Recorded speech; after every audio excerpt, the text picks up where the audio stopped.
이 시간 우리의 온 마음과 정성을 다해 2021년 6월 셋째 주 주일 예배를 하나님께 드리겠습니다. 다 같이 찬송가 34장 찬양 드리겠습니다.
교동문 23번 시편 43편 말씀입니다.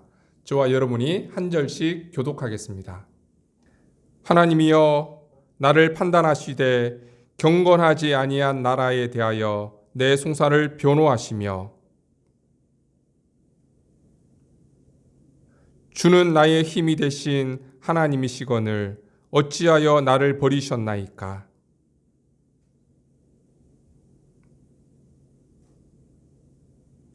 주의 빛과 주의 진리를 보내어서 나를 인도하시고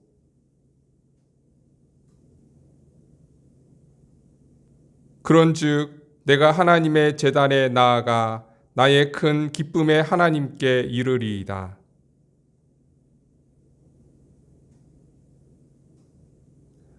내 영혼아 내가 어찌하여 낙심하며 어찌하여 내 속에서 불안해하는가. 너는 하나님께 소망을 두라. 그가 나타나 도우심으로 말미암아 내 하나님을 여전히 찬송하리로다. 아멘.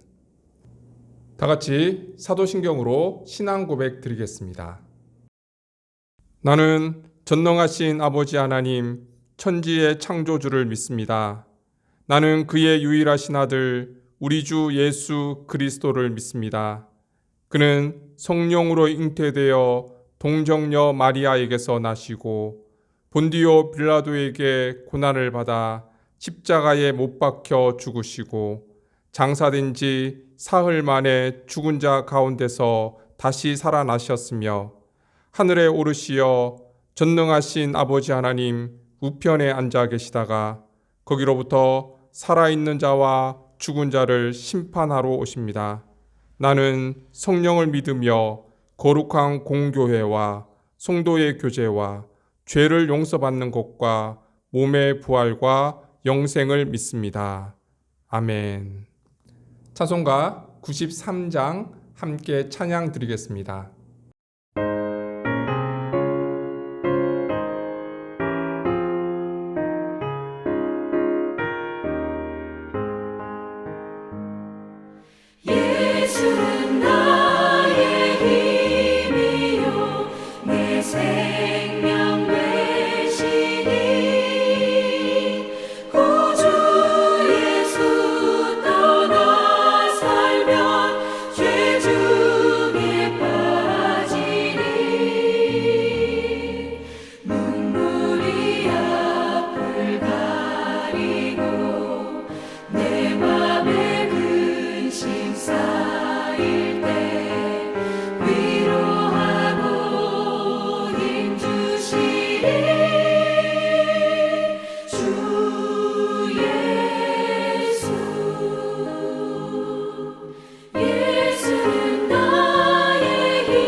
자비하신 하나님, 세상 가운데서 하나님의 은혜의 날개 아래 우리를 보호하시고 거룩한 주일을 맞아 기쁨으로 하나님께 예배드리게 하심을 감사드립니다.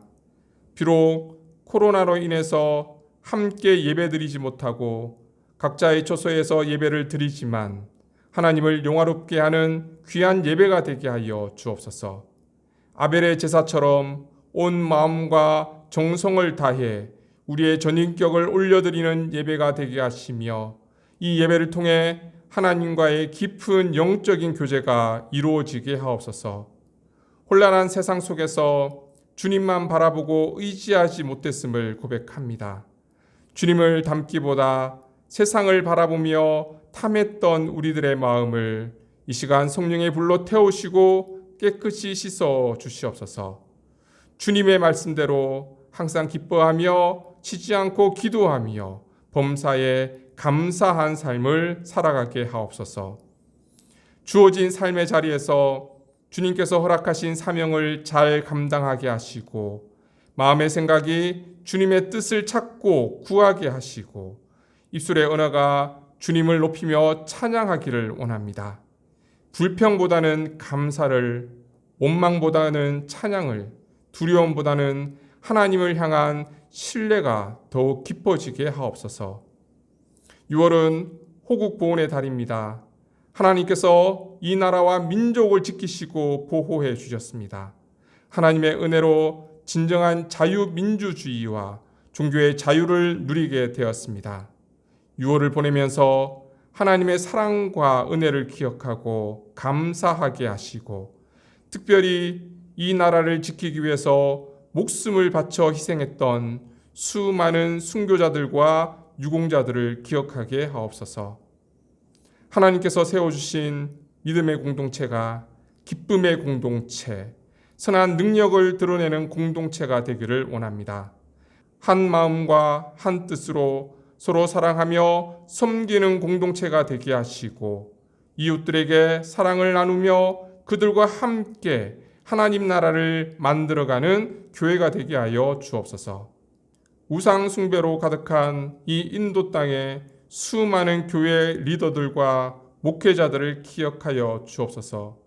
수많은 이들이 코로나로 인해 목숨을 잃어가고 있다는 소식을 듣게 되었습니다. 두려움과 슬픔 속에 있는 이들을 위로하시고 주님의 치유의 능력의 손길로 이들을 깨끗이 회복시켜 주시며 선한 일을 감당할 수 있는 주님의 교회로 온전히 기름 부어 주시옵소서. 모든 말씀 예수님의 이름으로 기도드리옵나이다. 아멘.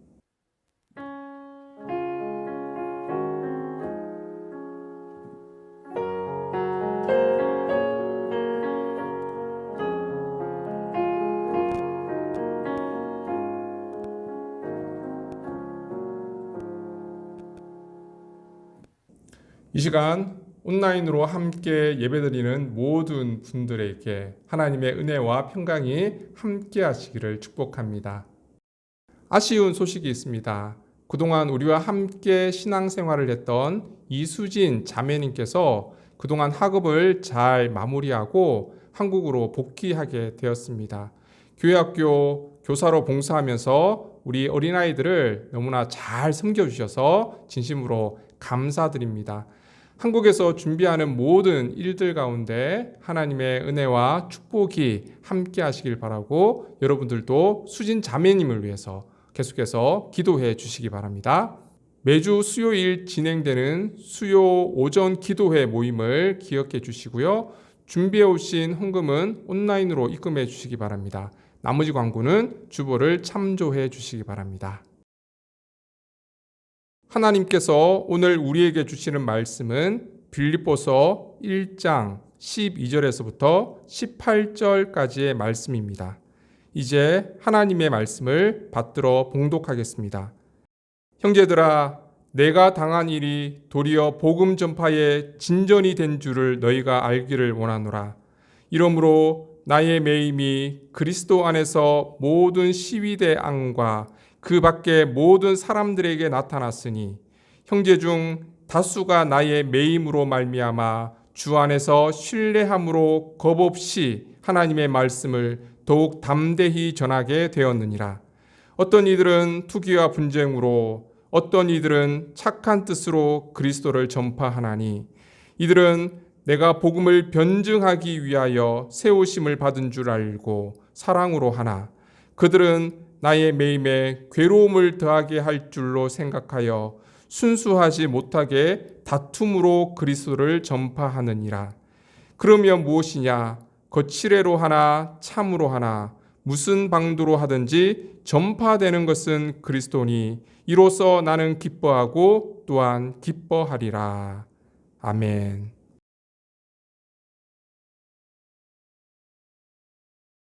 스기아라 치우네는 러시아 근처에 있는 리투아니아 총영사였습니다. 1940년 7월 어느 날 수많은 사람들이 자신의 집 앞으로 몰려들었습니다. 그들은 두려움과 피곤에 지친 유대인이었습니다.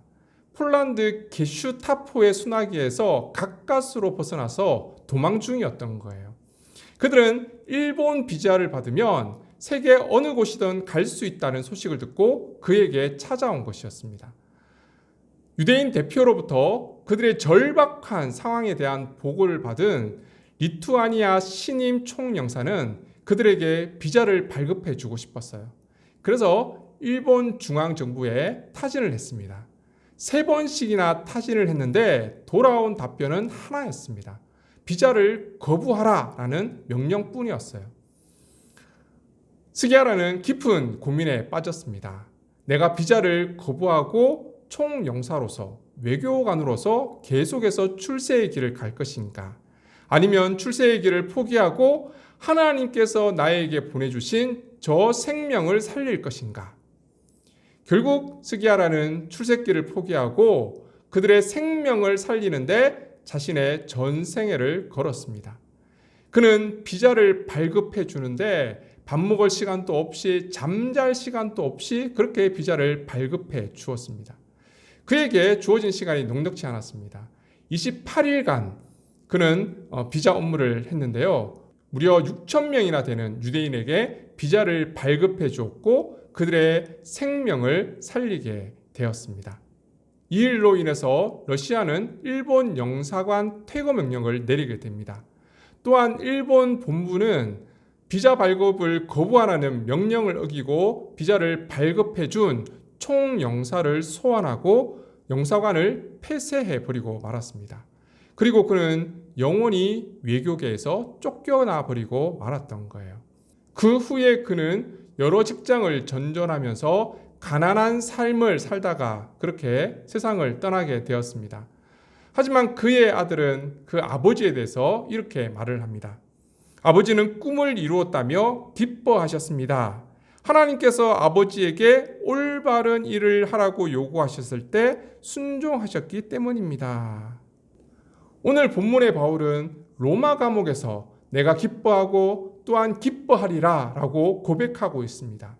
스기아라와 바울의 기쁨은 어떤 기쁨이기에 환경을 초월해서 기뻐하고 있을까요? 세상의 기쁨은 욕구를 채우는 기쁨이에요. 내가 소원하고 소망하는 일을 이루게 되면 말할 수 없는 기쁨을 누리게 됩니다. 하지만 그것은 제한적이고 조건적이라는 사실이에요. 예를 들면 이렇습니다. 어떤 사람이 엄청난 부자가 되는 게 소원이었습니다. 그의 꿈대로 그는 정말 열심히 일하고 노력해서 사업을 했는데 그 사업이 대박 난 거예요. 엄청난 부자가 되었습니다. 얼마나 기뻤을까요? 세상에 부러울 것이 없었을 거예요. 그런데 그 기쁨은 조건적이고 제한적이라는 거예요.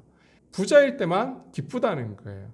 설령 그 부가 지속되더라도 그 기쁨은 영원할 수 없습니다. 제한적입니다. 때로는 그 부가 그를 불행하게 만들기도 하기 때문이에요.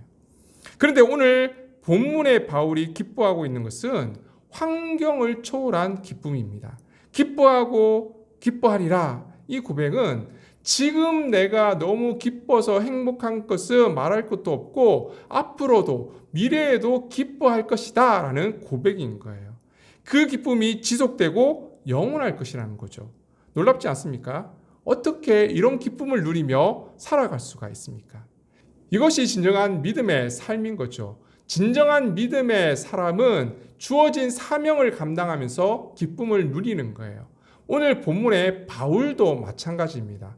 바울은 빌립보 교인들에게 편지를 하면서 빌립보 교인들이 꼭 알았으면 하는 내용이 있었습니다. 오늘 본문 12절 말씀입니다. 형제들아, 내가 당한 일이 도리어 복음 전파의 진전이 된 줄을 너희가 알기를 원하노라. 그것은 사명을 감당하면서 내가 당한 일이 오히려 복음의 진전이 되었다라는 것입니다. 지금 바울이 어디 있습니까? 로마 감옥에 갇혀 있습니다. 감옥에 갇혀 있는데 기쁠 일이 무엇이 있겠습니까? 그리고 감옥에 갇힌 것도 굉장히 억울하게 갇히게 되었던 거예요. 바울이 왜 감옥에 갇히게 되었습니까? 복음을 전하다가 갇혔습니까? 사실 복음을 전하다가 갇힌 것도 아니었어요. 정말 어이없는 오해 때문이었어요. 조금 더 정확하게 얘기하면 근거 없는 비방 때문에 바울이 감옥에 갇히게 되었다는 거예요. 바울이 전도 여행을 마치고 전도 보고도 하고 또 당시 예루살렘 교회가 기근 때문에 너무 어려웠거든요. 그래서 이방 교회로부터 예루살렘을 위한 후원금을 모금을 했습니다. 그 후원금을 전달하기 위해서 예루살렘에 왔던 거예요. 그런데 예루살렘에 올 때 혼자 온 게 아니고 이방 교회 대표들도 함께 왔습니다. 왜냐하면 후원금을 전달하니까 함께 모금을 했던 교회들 대표들이 함께 온 것이었어요. 당시가 오순절 절기였습니다. 엄청난 인파가 예루살렘 성에 모여들었던 거예요. 그때 에베소 지역에서 온 한 유대인이 에베소 교회 대표로 온 이방인을 알아봤던 거예요. 바울이 예루살렘 교회의 종교 행사 때문에 성전을 방문하고 있을 때 에베소에서 온 유대인이 갑자기 큰 소리로 외쳤습니다. 사도행전 21장 28절입니다. 외치되 이스라엘 사람들아 도우라. 이 사람은 각처에서 우리 백성과 율법과 이곳을 비방하여 모든 사람을 가르치는 그 자인데 또 헬라인을 데리고 성전에 들어가서 이 거룩한 곳을 더럽혔다 하니. 바울이 성전 모독죄를 저질렀다는 거죠. 성전에는 이방인은 절대 들어갈 수가 없습니다. 그런데 바울이 이방인을 데리고 성전으로 들어갔다는 거예요. 이게 사실이라면 바울과 성전에 들어갔던 이방인은 바로 사형이에요. 누군가 외쳤던 이 한마디에 바울은 바로 끌려가서 돌에 맞아 죽을 뻔했습니다. 그때 로마의 천부장이 와서 그를 구해주게 되었죠. 그런데 바울이 정말 성전 모독죄를 저질렀을까요? 사도행전 21장 29절은 이렇게 증언합니다. 이는 그들이 전에 에베소 사람 드로비모가 바울과 함께 시내에 있음을 보고 바울이 그를 성전에 데리고 들어간 줄로 생각함이로라. 정말 어이없는 상황이죠. 바울에 대한 단순한 오해인지 아니면 바울을 제거하기 위한 음모인지 잘 모르겠습니다. 하지만 이 일로 인해서 바울은 체포되고 말았다는 거예요. 그리고 유대 총독의 신문을 받게 됩니다. 증거도 없고 증인도 없는 이 사건은 보나마나 무죄 판결나고 풀려나야 할 사안이었습니다. 그런데 유대 총독은 바울이 예루살렘 교회에 후원금도 전달하고 돈이 있다 이런 소식을 듣게 되었던 것 같아요. 그래서 바울로부터 뇌물을 받을 수 있지 않을까라는 기대를 가지고 바울을 풀어주지 않고 가이사랴에 2년 동안 감금해 두었던 거예요. 바울이 로마 시민권을 내세워서 로마의 재판을 받겠다고 하니까 결국 로마로 압송되어 가서 로마에서 재판을 받게 되었습니다. 그런데 로마에서도 재판이 너무나 많이 밀려 있어서 2년 동안 대기할 수밖에 없었던 거예요. 그래서 그는 로마 감옥에 또 2년을 갇히게 되었습니다. 도합 4년이나 바울은 감옥에서 지낼 수밖에 없었던 거예요. 당시 누구보다도 선교에 열정이 있었던 바울에게 4년이라는 시간은 엄청난 시간이었어요. 그렇게 억울하게 누명을 써서 4년의 시간을 낭비하게 되었습니다. 그런데 이 사건에 대해서 엄청 분노해야 할 바울이 뭐라고 얘기하고 있습니까? 오늘 편지에서 나는 기뻐한다 그렇게 말하고 있습니다. 분노에 치를 들고 하루하루 억울함에 잠도 못 자고 거짓말로 자신을 비방했던 그 사람 계속해서 복수를 다짐해야 했던 그런 시간이 아니었습니까? 그런데 바울은 어느 때보다 평안한 시간을 보내고 있었던 거예요. 어떻게 이런 일이 가능했을까요? 첫 번째 이유는 환경을 초월한 복음의 능력 때문이었습니다. 바울의 투옥은 인간적인 시각에서 보면 복음 전파에 엄청난 지장을 초래하게 되었던 거예요. 빌립보 교인도 그래서 많은 걱정을 하게 되었던 거예요. 그런데 바울은 뭐라고 말하고 있습니까? 12절입니다. 형제들아, 내가 당한 일이 도리어 복음 전파의 진전이 된 줄을 너희가 알기를 원하노라. 그의 투옥이 도리어 복음의 진전이 되었다는 거예요. 바울은 자신의 투옥이 복음 전파의 새로운 기회가 되었다라고 말하고 있는 거예요. 진전이란 단어는 원래 군대에서 사용하는 용어예요. 군대가 행군을 위해서 그 길을 개척하거나 그 행군을 원활히 하게 하는 그것을 의미하는 단어입니다. 즉 바울은 자신의 투옥이 도리어 복음 전파의 새로운 길을 개척하게 되었다라고 말하고 있는 거예요. 복음 전파의 장애물처럼 느껴지는 투옥조차도 오히려 하나님의 복음을 전하는데 새로운 기회가 되었다라는 것이죠. 빌립보 교인들을 안심시키기 위한 바울의 허세일까요? 아니에요. 그의 투옥이 복음 전파에 얼마나 큰 진전을 이루었는지 계속되는 바울의 이야기를 한번 들어보시기 바랍니다. 13절 말씀입니다. 이러므로 나의 매임이 그리스도 안에서 모든 시위대 안과 그 밖의 모든 사람에게 나타났으니. 그렇습니다. 인간적으로 보면 바울의 투옥은 복음 전파에 엄청난 장애물이었습니다. 그런데 실제는 어떻게 되었다고요? 복음의 진보가 나타났다는 거예요. 복음 전파에 새로운 기회가 열린 거예요.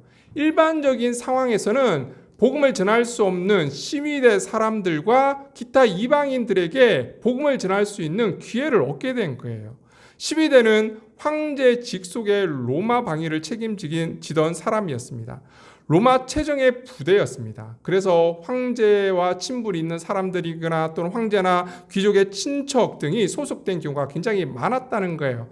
그런데 바울은 이들에게 복음을 전하는 기회를 놓치지 않고 그들에게 복음을 전했을 때 어떤 일이 일어났습니까? 빌립보서 4장 22절입니다.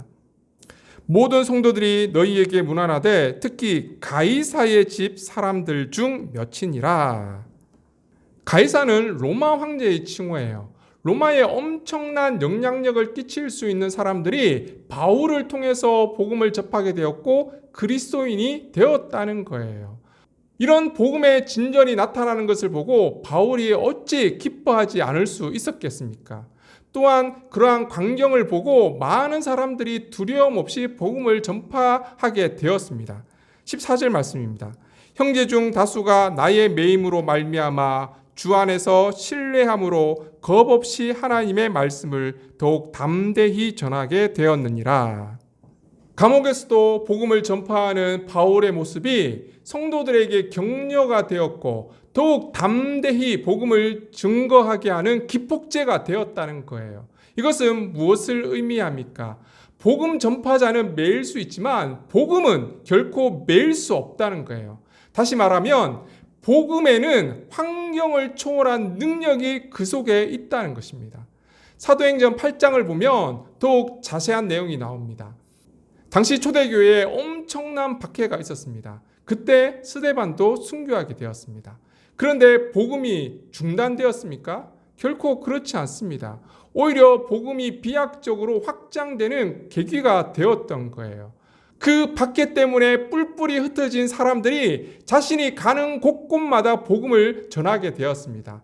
그래서 복음은 예루살렘을 넘어 유대와 사마리아와 땅끝까지 이르러 전파되게 되었던 거예요. 그때 복음이 로마까지 전파되게 되었고 그때 로마 교회가 세워졌던 거죠. 복음은 이렇게 환경을 초월해서 진보하는 특성이 있습니다. 이것을 바울이 잘 알고 있었기 때문에 바울은 진심으로 기뻐할 수 있었던 거예요. 두 번째, 바울이 기뻐할 수밖에 없었던 이유는 자신의 투옥으로 다른 사람들이 더 열심을 내어서 복음을 증거할 수 있었기 때문입니다. 오늘 본문 15절에서 17절까지 말씀입니다.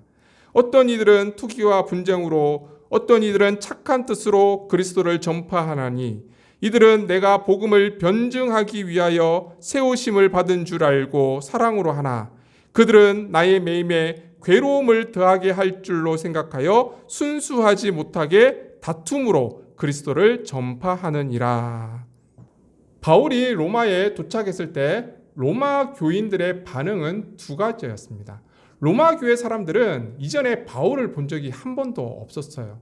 하지만 바울이 로마 교회에 쓴 편지를 통해서 큰 진리에 대한 깨달음을 얻거나 영향을 받았던 사람들은 바울에 대한 호감을 가지고 바울을 환영했던 거예요. 15절, 16절에 나와 있는 사람들이에요. 어떤 이들은 착한 뜻으로 그리스도를 전파하나니 이들은 내가 복음을 변증하기 위하여 세우심을 받은 줄 알고 사랑으로 하나. 이들은 바울이 왜 감옥에 갇혔는지 좋은 의도를 가지고 이해하려고 했고 바울을 진심으로 사랑했던 사람입니다. 그래서 바울이 감옥에 있는 동안 복음을 전하는 활동을 하지 못하니까 우리가 동력자로서 바울이 갇혀 있는 동안 더욱더 열심을 내서 복음을 전하자라고 생각했던 사람들이에요. 반면 바울을 환영하지 않은 사람들도 있었습니다. 바울이 로마 교회를 세우는데 공이 있었던 것도 아니고 그런데 로마 교회에 편지하면서 감나라 배나라 하는 것도 너무 싫었던 거예요. 더군다나 디아스포라 유대인들 가운데는 율법을 목숨처럼 여기는 사람이 많이 있었거든요. 그런데 바울은 로마 교회에 편지하면서 믿음으로 구원받는다라는 이신칭의를 강조하면서 율법을 무시하는 태도를 보였던 거예요. 율법도 중요한데 바울이 율법을 무시하는 것 같으니까 바울이 싫었던 거예요. 17절입니다. 그들은 나의 매임에 괴로움을 더하게 할 줄로 생각하여 순수하지 못하게 다툼으로 그리스도를 전파하느니라. 그들은 바울이 감옥에 투옥되어 있다라는 사실을 강조하고 바울을 범죄자 취급했던 것 같습니다. 범죄자 바울의 이야기는 들을 필요가 없다. 로마 교회는 우리 손으로 지었고 우리가 더욱더 열심히 전도해서 교회를 부흥시키면 된다. 그렇게 주장했던 것 같습니다. 그래서 더욱 열심을 내어서 교회가 부흥하게 되면 바울의 영향력도 줄어들 수밖에 없고 그것이 바울로 하여금 더 괴로운 일이 될 것이다 생각했던 거예요. 그럼에도 불구하고 바울은 오히려 기뻐하겠다 그렇게 고백하고 있습니다. 그 이유가 18절에 나와 있습니다. 그러면 무엇이냐? 거칠애로 하나 참으로 하나 무슨 방도로 하든지 전파되는 것은 그리스도니 이로써 나는 기뻐하고 또한 기뻐하리라. 바울은 자신이 어떠한 상황에 처해 있든지 남들이 자신을 비방하건 시기하건 전혀 개의치 않았습니다. 오직 주의 복음만 전파될 수 있다면 나는 그것으로 만족하고 기뻐할 것이다. 이것이 바울의 기쁨의 원천이었습니다. 마지막으로 바울이 기뻐할 수 있었던 것은 바울의 신앙의 성숙 때문이 아니었을까라는 생각을 해봅니다. 바울은 다메섹 도상에서 예수님을 만난 이후 정말 열정적인 삶을 삽니다. 예수님의 복음을 전하는 일에만 몰두하게 됩니다. 하지만 그의 뜨거운 열정이 때로는 문제가 되기도 했습니다. 1차 전도 여행 때 기억나시죠? 바울이 복음을 전하기 위해서 바나바와 마가와 함께 동행을 하게 되었습니다. 하지만 복음을 전하는 중에 마가가 너무 힘들어서 중간에 그만 고향으로 돌아가 버렸던 일이 있습니다. 그렇게 1차 전도 여행을 마치게 되었고요. 그 후에 2차 전도 여행을 떠나게 될 때 바나바와 바울이 크게 싸웠던 적이 있습니다. 왜냐하면 1차 전도 여행 때 떠나버린 마가를 바울은 절대 데리고 갈 수 없다라고 주장을 했고요. 그래도 바나바는 한 번 더 기회를 줘야 되지 않냐. 같이 복음을 전하는 일을 했으면 좋겠다. 그렇게 대립을 했던 거예요. 얼마나 싸웠냐면 사도행전 15장 38절 39절 말씀입니다. 바울은 밤빌리아에서 자기를 떠나 함께 일하러 가지 아니한 자를 데리고 가는 것이 옳지 않다 하여 서로 심히 다투어 피차 갈라서니 바나바는 마가를 데리고 배 타고 구브로로 가고. 바울과 바나바가 얼마나 심하게 다투었는지 그렇게 싸우고 나서 둘이 갈라져 버리고 말았습니다. 바나바가 누구입니까? 아무도 회심한 바울을 믿어주지 않을 때 바울을 믿어줬던 유일한 사람이었어요. 그래서 예루살렘 초대 교회에도 바울을 소개해 주었고요. 심지어 자신이 사역하고 있던 안디옥에 바울을 불러서 함께 동력했던 사람이었어요. 그리고 바울과 함께 선교 여행을 했던 사람이 아니었습니까? 그런데 그런 바나바와 싸우고 헤어져 버렸습니다. 바울이 그만큼 성숙하지 못했다라는 것을 보여주는 대목이에요. 복음에 대한 열정만 있을 뿐 동료에 대한 배려도 없고요. 포용력도 없는 바울의 모습을 볼 수가 있습니다.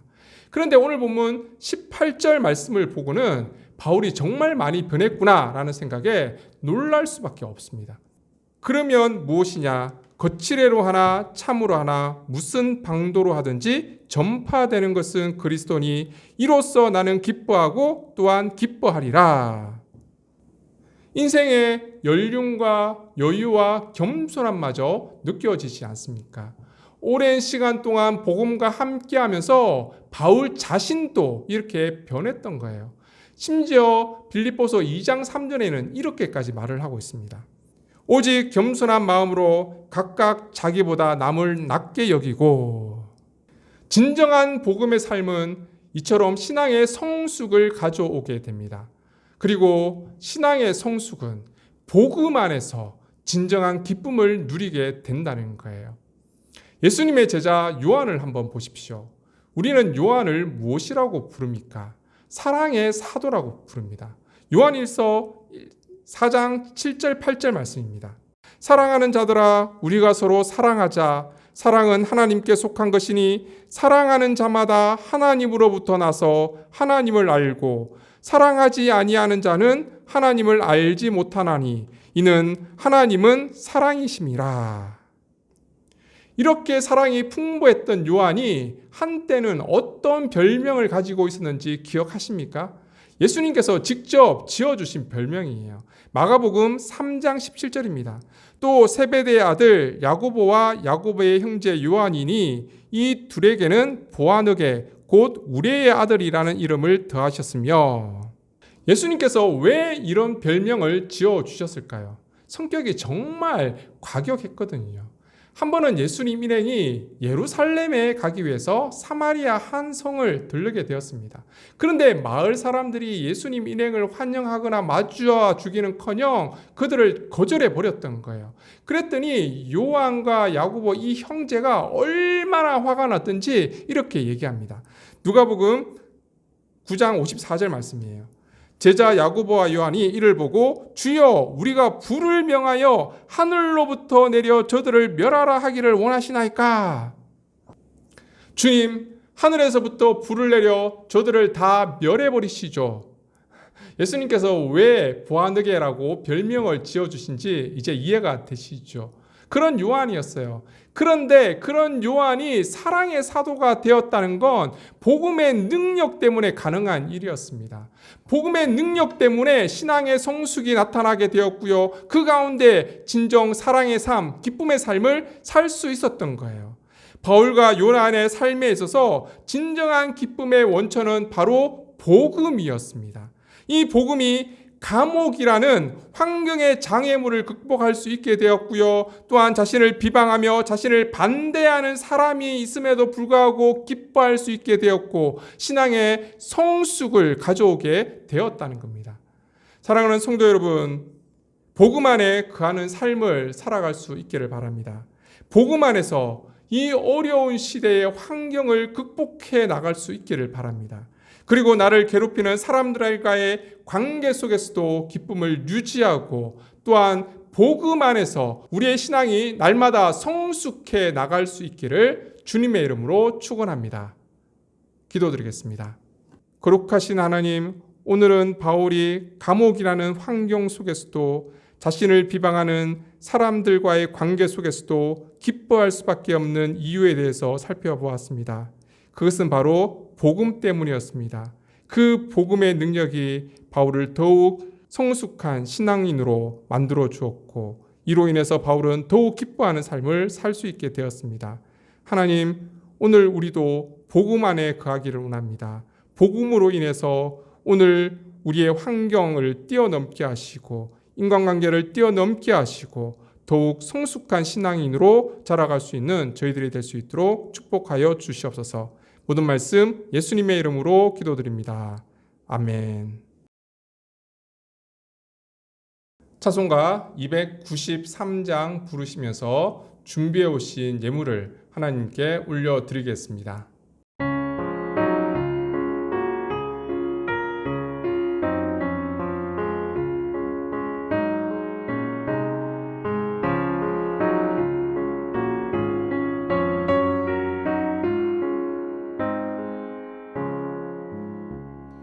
주의 사랑 비칠 때의 기쁨 오네 근심 걱정 물러가고 기쁨 오네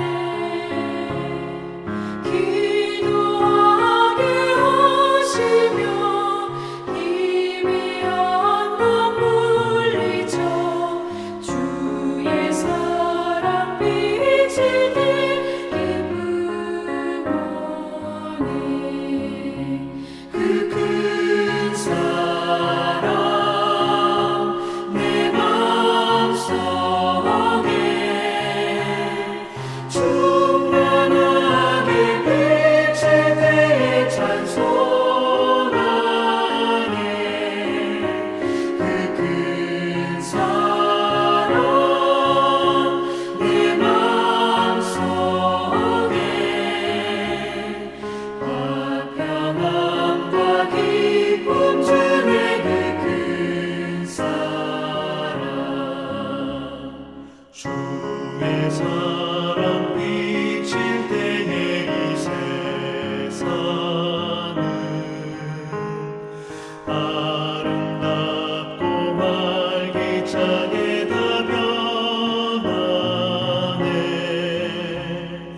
화평 중에 내 영혼 영광스런 새 생명 다시 찾게 되었네 그 큰 사랑 그 큰 사랑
은총의 하나님, 우리를 주님의 백성으로 삼아주시고 언제나 우리를 주목하시며 하나님의 신실하심으로 우리를 지키시고 인도해 주심을 감사드립니다.